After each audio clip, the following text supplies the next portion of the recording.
Hi ಎಲ್ಲರಿಗೂ ನಮಸ್ಕಾರ. Welcome to healing life with tarots. ಎಲ್ಲರೂ ಕ್ರಿಸ್ಟಲ್ಸ್ನ ಹೇಗೆ ಚಾರ್ಜ್ ಮಾಡೋದು ಅಂತ ಕೇಳ್ತಾ ಇದ್ರಿ. ಸೊ ಹಾಗಾಗಿ ಈ ವಿಡಿಯೋ ಯಾರಿಗೆಲ್ಲ ಕ್ರಿಸ್ಟಲ್ಸ್ನ ಹೇಗೆ ಕ್ಲೆನ್ಸ್ ಮಾಡಿ ಚಾರ್ಜ್ ಮಾಡಬೇಕು ಅಂತ, ಆ್ಯಂಡ್ ಎಸ್ಪೆಷಲಿ ನಂತರ ಬೈ ಮಾಡಿದವ್ರಿಗೆ ಎವ್ರಿ ನ್ಯೂ ಮೂನ್ ಫುಲ್ ಮೂನಲ್ಲಿ ಚಾರ್ಜ್ ಮಾಡಬೇಕು ಅಂದಾಗ ಹೇಗೆ ಅಂತ ಕೇಳ್ತಾ ಇದ್ರಿ. ಸೊ ಪ್ರಾಪರ್ ಮೆಥಡ್ ಈಗ ತೋರಿಸ್ತಾ ಇದ್ದೀನಿ, the way I do it. ಎಲ್ಲ ಕ್ರಿಸ್ಟಲ್ಸ್ನು ನಾವು ವಾಟರಲ್ಲಿ ಕ್ಲೆನ್ಸ್ ಮಾಡೋಕ್ಕಾಗಲ್ಲ. ಲೈಕ್ ಪೈರೈಟ್, ಸೆಲೆನೈಟ್ ಈ ರೀತಿ ಕ್ರಿಸ್ಟಲ್ಸ್ನ ನಾವು ವಾಟರಲ್ಲಿ ಕ್ಲೆನ್ಸ್ ಮಾಡೋಕ್ಕಾಗಲ್ಲ. ಹಾಗಾಗಿ ನಿಮಗೆ ಗೊತ್ತಿರಲ್ಲ ಕೂಡ ಯಾವ ಕ್ರಿಸ್ಟಲ್ಸ್ನ ನೀವು ವಾಟರಲ್ಲಿ ಮಾಡ್ಬೋದು, ಮಾಡೋಕ್ಕಾಗಲ್ಲ. So best method is incense stick, ಅಗರಬತ್ತಿ ಹೊಗೆಯಲ್ಲಿ ನೀವು ಕ್ಲೆನ್ಸ್ ಮಾಡೋದು. ಸೊ ಆಲ್ರೆಡಿ ವೇರ್ ಮಾಡ್ತಿರ್ತೀರ, ಹಾಗಾಗಿ ನಿಮ್ಮ ಲೈಫಲ್ಲಿ ಇರುವಂಥ ಬ್ಲಾಕೇಜಸ್ನ ಕ್ರಿಸ್ಟಲ್ಸ್ ಅಬ್ಸರ್ವ್ ಮಾಡಿರುತ್ತೆ, ರಿಮೂವ್ ಮಾಡಿರುತ್ತೆ. ಹಾಗಾಗಿ ಫಸ್ಟ್ ಮೆಥಡ್ ಇದನ್ನು ಕ್ಲೆನ್ಸ್ ಮಾಡಬೇಕು. ಸೊ ಅಗರಬತ್ತಿ ಹೊಗೆಯಲ್ಲಿ ನೀವು ಅದನ್ನು ಕ್ಲೆನ್ಸ್ ಮಾಡಬೇಕು. ನೀವು ಕ್ಲೆನ್ಸ್ ಮಾಡಬೇಕಾದ್ರೆ show a gratitude. Dear crystals, ನನ್ನ ಲೈಫಲ್ಲಿ ಇದ್ದಂಥ ಬ್ಲಾಕೇಜಸ್ನ ರಿಮೂವ್ ಮಾಡ್ತಿರೋದಕ್ಕೆ thank you so much. And ಆ ಒಂದು ಎನರ್ಜೀಸ್ನ ಅಬ್ಸರ್ವ್ ಮಾಡಿರೋದ್ರಿಂದ I am cleansing and removing all the negative energies and the blockages that is been absorbed. ಇದು ಕ್ಲೆನ್ಸ್ ಮಾಡೋ ಮೆಥಡ್.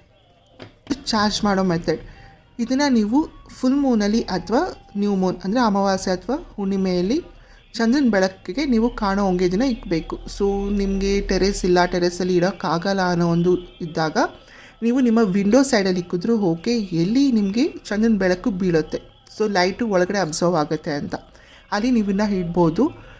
ನೀವು ಟೆರೇಸಲ್ಲಿ ಇಡ್ತೀರಾ ಅಂತ ಹೇಳಿದ್ರೆ ಐ ಸಜೆಸ್ಟ್, ಯಾರು ಪ್ಲ್ಯಾನ್ಸ್ನ ಯೂಸ್ ಮಾಡ್ತೀರಾ ನೀವು ಅದರಲ್ಲಿ ಇದನ್ನು ಇಡೋದು ತುಂಬ ಚೆನ್ನಾಗಿರುತ್ತೆ. ಬಿಕಾಸ್ ಒಂದು ಎನರ್ಜೀಸ್ ಗ್ರೌಂಡಿಂಗ್ ಆಗುತ್ತೆ, ಹೀಲಿಂಗ್ ಎನರ್ಜೀಸ್ ಅಬ್ಸರ್ವ್ ಆಗುತ್ತೆ, ಆ್ಯಂಡ್ ಆಲ್ಸೋ ಮೂನ್ ಲೈಟಿಂದ ಅದು ಚಾರ್ಜ್ ಕೂಡ ಆಗುತ್ತೆ. ಸೊ ನೀವು ಇದು ಚಾರ್ಜ್ ಮಾಡೋಕ್ಕಿಂತ ಮುಂಚೆ ನಿಮ್ಮ ಒಂದು ಇಂಟೆನ್ಷನ್ನ ಒಂದು ವೈಟ್ ಶೀಟಲ್ಲಿ ಬರೆದು, ಜಸ್ಟ್ ಲೈಕ್ ನಾನು ಇಲ್ಲಿ ಬರೆದಿದ್ದೀನಿ, ನಾನು ಆಪರ್ಚುನಿಟೀಸ್ನ ಅಟ್ರ್ಯಾಕ್ಟ್ ಮಾಡ್ತಾಯಿದ್ದೀನಿ ಫಾರ್ ಹರ್ನಿಂಗ್. ನಿಮಗೆ ಇಷ್ಟಪಟ್ಟಂಥ ಅಮೌಂಟ್ನ ಬರೀರಿ ಫಾರ್ ದಿಸ್ ಮಂತ್ ಅಥವಾ ಎವ್ರಿ ಮಂತ್ ಅಂತ ನೀವು ಬರಿಬೋದು. ಅದನ್ನು ಬರೆದು ಅದು ಮೇಲೆ ಇದನ್ನು ಇಕ್ಕಿ. ಸೊ ಚಂದ್ರನ ಬೆಳಕಲ್ಲಿ ಇದು ಮತ್ತು ಇದು ಎರಡೂ ಇಟ್ಟು ಒಂದು 3 hours 4 hours ನೀವು ಚಾರ್ಜ್ ಮಾಡ್ಬೋದು. If not at least 1 hour is compulsory. Make sure ನೀವು 12 o'clock ಮೇಲೆ ಚಾರ್ಜ್ ಮಾಡಲ್ಲ ಅಂತ, ಬಿಕಾಸ್ ನೆಗೆಟಿವ್ ಎನರ್ಜೀಸ್ ತುಂಬ ಇರೋದ್ರಿಂದ ನಾನು 12 o'clock ಮೇಲೆ ಯೂಶ್ವಲಿ ಚಾರ್ಜ್ ಮಾಡಲ್ಲ. ಇಲ್ಲ ಅಂತ ಹೇಳಿದರೆ ಇದನ್ನು ಒಂದು ಗಾಜಿನ ಬಾಕ್ಸಲ್ಲಿ ಹಾಕಿ ಕ್ಲೋಸ್ ಮಾಡಿ ನಂತರ ಅಲ್ಲಿ ಇಡ್ತೀನಿ. So that only Moon light can observe, any other energy should not observe ಅಂತ.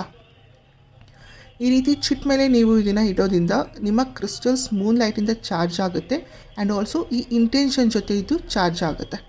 ಅದ ನಂತರ ನೀವು ಈ ಕ್ರಿಸ್ಟಲ್ಸ್ನ ನಿಮ್ಮ ಲೆಫ್ಟ್ ಹ್ಯಾಂಡಲ್ಲಿ ಇಟ್ಕೊಂಡು ನಿಮ್ಮ ರೈಟ್ ಹ್ಯಾಂಡಿಂದ ಕ್ಲೋಸ್ ಮಾಡಿಕೊಂಡು ನಿಮ್ಮ ಈ ಒಂದು ಇಂಟೆನ್ಷನ್ನ ಹೇಳಬೇಕು.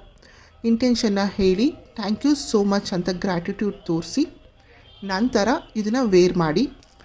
ಈ ಒಂದು ಚಿಟ್ನ ನೀವು ನಿಮ್ಮ ಪಿಲ್ಲೋ ಕೆಳಗೆ ನಿಮ್ಮ ದಿಂಬಿನ ಇಟ್ಕೊಳ್ಳಿ ಡೈಲಿ. ಸೊ ದಟ್ ನಿಮ್ಮ ಸಬ್ಕಾನ್ಷಿಯಸ್ಲಿ ಕೂಡ ನೀವು ಈ ಎನರ್ಜೀಸ್ನ ಅಟ್ರ್ಯಾಕ್ಟ್ ಮಾಡ್ತಾ ಹೋಗ್ತೀರಾ. ಈ ರೀತಿ ನೀವು ಕ್ರಿಸ್ಟಲ್ಸ್ನ ಚಾರ್ಜ್ ಮಾಡ್ಬೋದು.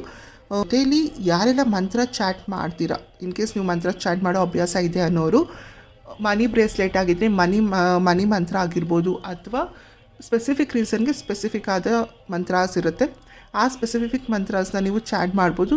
ಇಫ್ ನಾಟ್ ಸಿಂಪಲ್ ನಿಮ್ಮ ಇಂಟೆನ್ಷನ್ನ ಬರೆದು ಚಾರ್ಜ್ ಮಾಡಿ ಕೂಡ ನೀವು ವೇರ್ ಮಾಡ್ಬೋದು. ಸೊ ನಾನು ಚಾರ್ಜ್ ಮಾಡೋದು ಈ ಒಂದು ಮೆಥಡ್ ಜೊತೆ ಮಂತ್ರ ಕೂಡ ಚಾಂಟ್ ಮಾಡಿ ನಂತರ ವೇರ್ ಮಾಡ್ತೀನಿ. ಸೊ ಯೂಸ್ಫುಲ್ ಆಗಿದೆ ಅಂತ ಇವತ್ತು ಅಮಾವಾಸ್ಯೆ ಇದೆ, ಇವತ್ತು ಮಾಡಿ. ಇನ್ ಕೇಸ್ ನೀವು ಈ ವಿಡಿಯೋನ ಲೇಟಾಗಿ ನೋಡ್ತಿದ್ದೀರಾ ಅಂತ ಹೇಳಿದ್ರೆ ನೀವು ನಾಳೆನೂ ಮಾಡ್ಬೋದು, ನಾಳಿದ್ದು ಮಾಡ್ಬೋದು. ಬಿಕಾಸ್ ನ್ಯೂ ಮೂನ್ ಎನರ್ಜೀಸಿನ 2 ದಿನ ಇರುತ್ತೆ, ಆ ಒಂದು ಎನರ್ಜೀಸಲ್ಲಿ ನೀವು ಈ ರೀತಿ ಚಾರ್ಜ್ ಮಾಡ್ಬೋದು.